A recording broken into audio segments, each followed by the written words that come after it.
সপ্তম শ্রেণীর বাংলা প্রশ্ন 2025 ফার্স্ট ইউনিট কি বলতিছে একবার চলে যাব। যেখানে পূর্ণমান 30, সময় 1 ঘন্টা। সঠিকটা বেছে নিয়ে তোমাকে কিন্তু লিখতে হবে।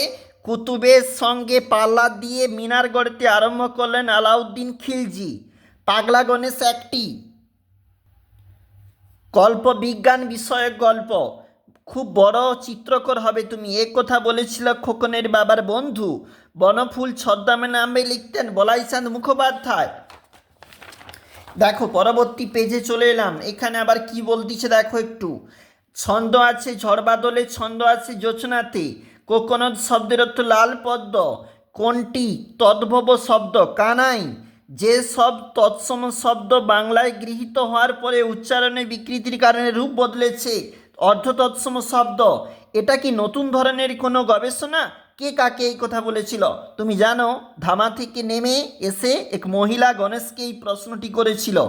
কি কি দিয়ে শিল্পী রামকিঙ্কর গাছের প্রয়োজন মেটাতেন? তারপর দেখো মানে রঙের প্রয়োজন মেটাতেন। নিজের প্রথম সৃষ্টির দিকে অবাক হয়ে চেয়ে রইল খোকন। খোকনের প্রথম সৃষ্টি কী ছিল? দেখবে আমরা এখানে হয়তো উত্তরটা লিখেছি, তোমরা দেখতে পাচ্ছ। দেখো তারপরে কি বলেছে। কবি কোন কথায় কান দিতে নিষেধ করেছেন? তিনটে শালিক কি করে?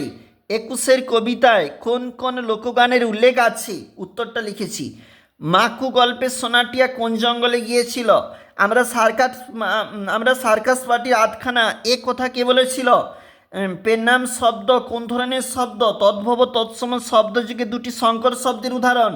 ভাত কিভাবে এসেছে উৎসগতভাবে? মেয়ে শব্দটি সংস্কৃত রূপ। খাঁটি দেশি শব্দের দুটি উদাহরণ।